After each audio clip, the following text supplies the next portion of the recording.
Hello everyone, आज मी बनवते आहे भरलेली ढोबळी मिरची। कोणी याला शिमला मिरची बोलतं, कोणी याला ढब्बू मिरची बोलतं। असो, अशी स्टफ शिमला मिरची तुम्ही एकदा खाल ना तर दरवेळी तुम्ही अशीच बनवणार याची मला गॅरंटी आहे। अशी भरलेली ढोबळी मिरची बनवण्यासाठी आपल्याला सगळ्यात आधी हवी अशी छोटी छोटी क्यूटशी शिमला मिर्च। इथे मी 250 ग्रॅम्स एवढी शिमला मिर्च घेतली। याला मी स्वच्छ पाण्याने धुवून घेतले आणि मागच्या साइडने मी याला कट करून घेते। सुरीच्या हेल्पने ना मागच्या साइडला हलक्या हाताने असं कट मारून घ्यायचं आणि मागचं जे देठ आहे ते काढून घ्यायचे आणि आतल्या सर्व बियाही आपल्याला काढून टाकायच्या आहेत। असं केल्याने ना आपण सर्व बिया इझिली काढू शकतो आणि ढोबळी मिरची तुटलीही नाही जात, तुम्ही पाहू शकता। किंवा तुम्ही पुढच्या साइडने असे 2 कट मारून 4 पार्ट्स मध्ये याला डिवाइड करू शकता। पण बऱ्याच वेळी ना ढोबळी मिरची तशी तुटते आणि मसालाही त्यात व्यवस्थित भरला नाही जात। तर इथे मी सगळ्या मिरच्या अशाच क्लीन करून घेतल्या आहेत। आता यांना मी थोडंसं आधी फ्राय करून घेणार आहे। तर गॅसवर एका कढईमध्ये मी 1 टेबलस्पून एवढं तेल टाकले आणि आपण जी ढोबळी मिरची क्लीन करून ठेवलेली ती यामध्ये ऍड केली आहे। मी यामध्ये हाफ टीस्पून एवढं सॉल्ट ऍड करून तेलामध्ये छान मिक्स करून घ्यायचे आहेत सगळ्या ढोबळी मिरची आणि मध्ये मध्ये थोडंसं अलट पलट करत आपल्याला यांना 40 to 50% एवढं कुक करून घ्यायचंय। असं केल्याने ना ढोबळी मिरचीचा जो कवर आहे तो अळणी बेचव अजिबात लागत नाही, त्याची छान टेस्ट लागते।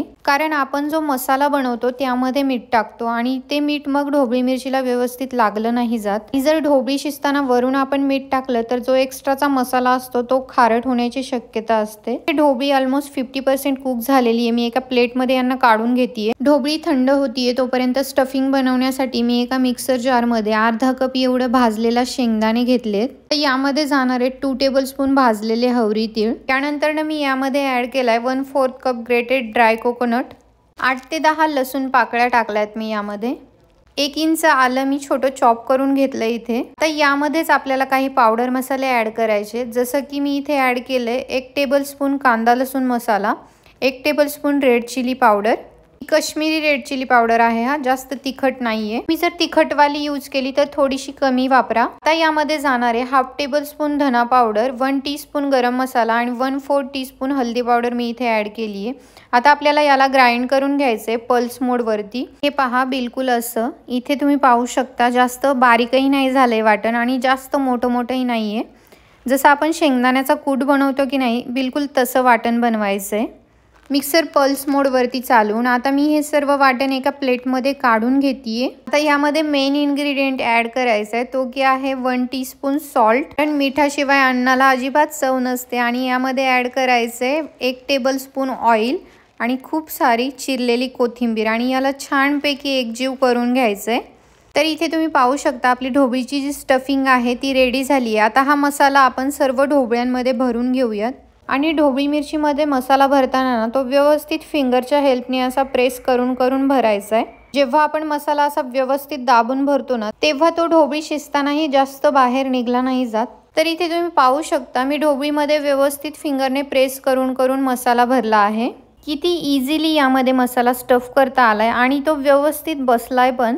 म्हणूनच मी म्हटलं की मागच्या साइडने ढोबळी कट केलेली कधीही बेटरच। तर आता मी उरलेल्या सगळ्या ढोबळी मिरच्या अशाच इथे स्टफ करून घेतल्यात आणि इथे थोडासा मसाला आपला बाकी राहिलाय, तो आपण पुढे यूज करूयात। चला तर आता याला फोडणी करू। तर इथे गॅसवर मी तीच कढई परत ठेवली आहे, त्यामध्ये थोडंसं ऑइल होतं।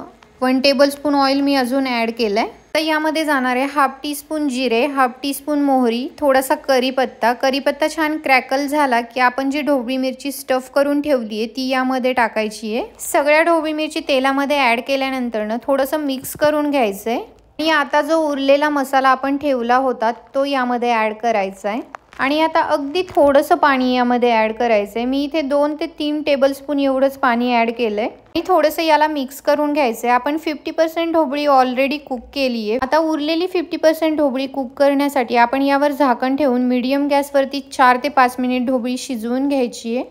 तर इथे 4 ते 5 मिनिट झालेली आहेत आणि आपली ढोबळी छान कुक झाली आहे। यावर खूप सारी चिरलेली कोथिंबीर घालायची आणि एकदा ढोबळी मिक्स करायची आहे। गॅसची फ्लेम इथे मी ऑफ केली आहे। इथे आपली खूपच जास्त टेस्टी लागणारे तोंडी लावणं म्हणून किंवा चपाती भाकरी सोबतही तुम्ही खाऊ शकता किंवा ऑफिसच्या डब्यासाठी आपली स्टफ शिमला मिरचीची भाजी इथे रेडी आहे। तुम्ही पाहू शकता किती सुंदर दिसतीये ही। मला ना चपाती सोबत ही स्टफ शिमला मिरची खूप जास्त आवडते। तुम्हीही नक्की एकदा अशी स्टफ शिमला मिरची ट्राय करा, खूपच जास्त टेस्टी बनते। हो, रेसिपी आवडली असेल तर डू लाईक अँड शेअर आणि अशाच वेगवेगळ्या रेसिपी पाहण्यासाठी चॅनलला सबस्क्राईब नक्की करा। भेटूयात पुढच्या व्हिडिओ